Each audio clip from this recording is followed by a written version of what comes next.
Jordan and welcome back to my channel. Today I'm going to do my very first ever unhaul video, and I don't anticipate this to be a very regular thing. This is purely because I have one shelf left on the two bookcases that I have, and I just need more room for books.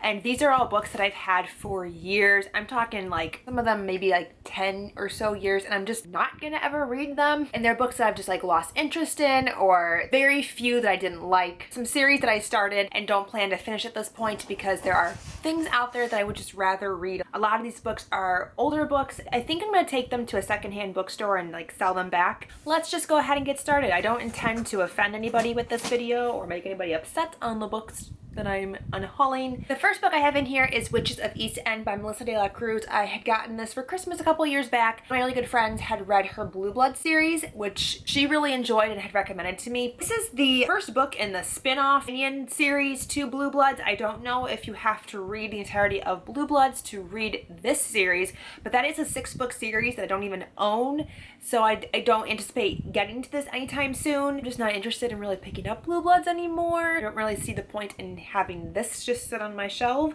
This next book I've actually read and I really didn't like, and that was Me and Earl and the Dying Girl by Jesse Andrews. This book was just not my cup of tea. I didn't really like it. Read it in anticipation to see the movie, and I've never seen the movie. I don't really care to see the movie after reading the book. I'm never gonna read it again, so I'm gonna just get it off my shelf and pass it along to somebody. Next I have here a duology that I also asked for so that I could read it before seeing the movie, and I never read it, so I've never seen the movie, and that is the If I Stay, Where She Went duology by Gail Forman. This is about a girl who gets in a car accident with her parents, and her parents end up passing away, but there's a boy in her life that is a reason for her to not go on with her parents, so she's in this in-between life, I think. That's what I gathered from the previews for the movie. I don't anticipate picking it up anytime soon. I've had it for almost 2 years. I'm just not really into contemporary as much as I used to be. Why do all of my cats want to be unhauled as well? This is the third cat to get in this box. Why do you want to leave here? Is life really that bad here that you all want to leave? Can I have this book though? Because I need this one next. Thank you. Next I have Paper Towns by John Green. I think this is one of the few books that people might get upset about. I read this last year and was pretty disappointed.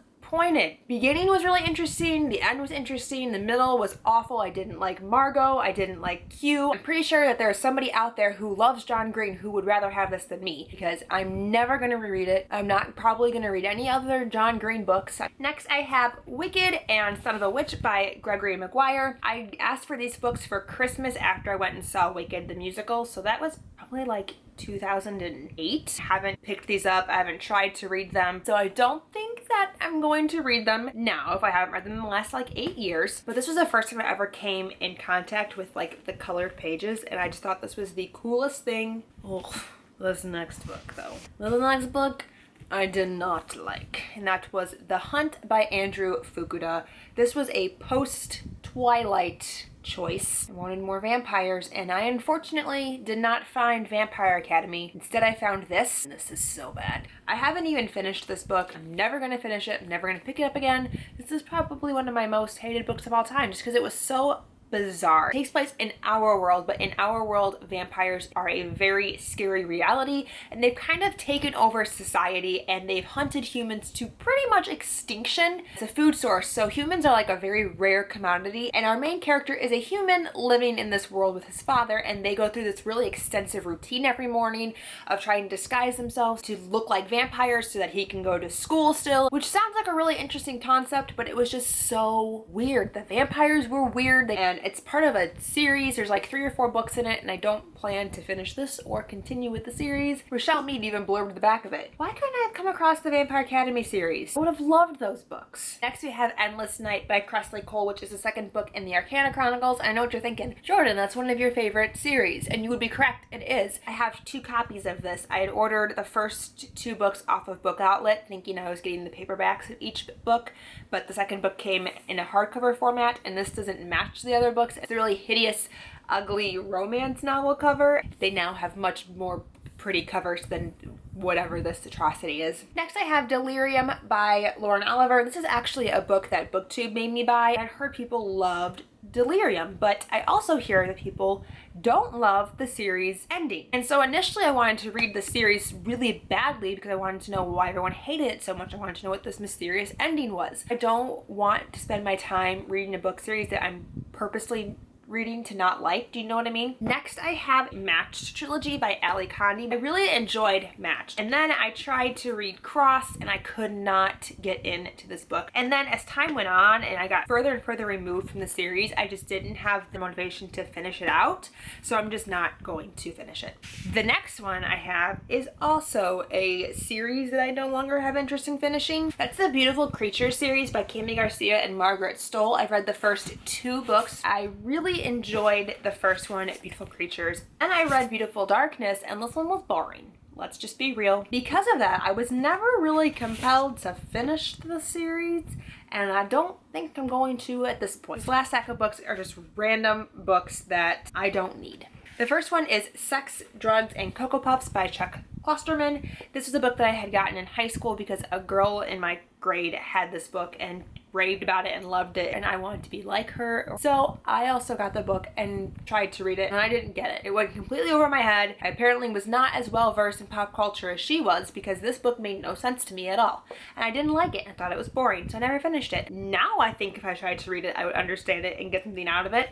But do I really want to read it anymore? Not particularly. Next I have Abraham Lincoln Vampire Hunter by Seth Grahame-Smith, and I read this book and I actually enjoyed it at the time. It's kind of an alternate history retelling of Abraham Lincoln's life where he wasn't just the president but he was also a vampire hunter. It's not something I'm ever going to reread. It's not a favorite. It's not something that I need to keep. So I don't know if you remember years and years ago when you go to Walmart and they would sell like DVD and the book combo pack. Does anybody remember these? I have 2 books from those kinds of sets. I've read both of the books. I don't think I'll ever read these books. I don't even really think I like the movies anymore. The first one is Just Like Heaven by Mark Levi, which was originally published as If Only It Were True. I couldn't even tell you what I thought of the book because it's been so long since I read this. You are in my frame, bro.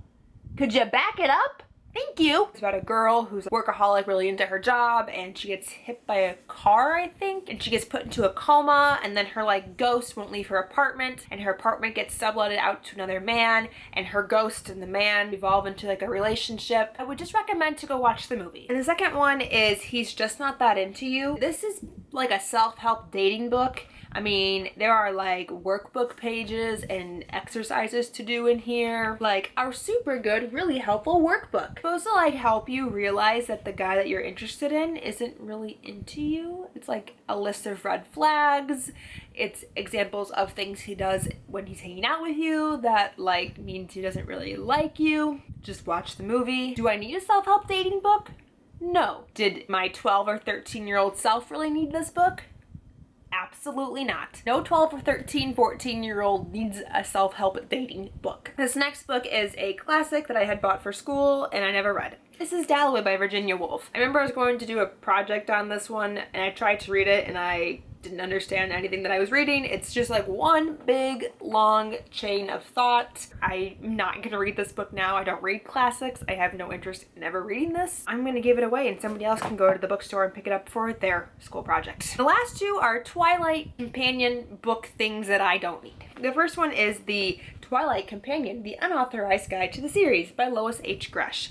And this is one of those books that pretended to be the official guide because that book took forever to come out. I don't even think I read this. I think I just instinctively bought every single Twilight book that I saw without even thinking about it because I also have Nightlife, a parody by the Harvard Lampoon, which is a big joke about Twilight. Now, I think I'd really like this. I think I'd find it hysterical, but I don't really feel like reading it. And I have 2 final books here, and the first one is The Casual Vacancy by J.K. Rowling. I never read it. My mom did try to read it, and she didn't really enjoy it. She didn't really have positive things to say about it, and since her and I have really similar reading tastes, I never felt the need to attempt to read this either. Unfortunately, it's time for you to go. And this last book here, I'm actually a little unsure of. I don't know what to do with it. Now, it's Afterworlds by Scott Westerfeld. I really enjoyed Scott Westerfeld's Ugly series. That's one of like my favorite dystopian series ever. I haven't really heard a lot about it. I don't know if people enjoyed it, if people thought it was boring. Like I don't really know too much about it. And so I don't know if I want to part with it yet. I have had it for 2 years though and haven't picked it up, so about this girl, Darcy, who moves to New York City to try to get a publishing contract, and it's alternating chapters with chapters from her actual book. And I believe it's a science fiction novel. Like, the concept sounds super cool, and I haven't read anything like that before. If you guys have read this book, let me know in the comments down below and tell me if I should keep it, it's worth the read, or if I should just go ahead and give it away. And so that's it. Those are all the books that I am planning to unhaul. So thank you guys so much for watching. Until next time, I will see you very soon. Bye!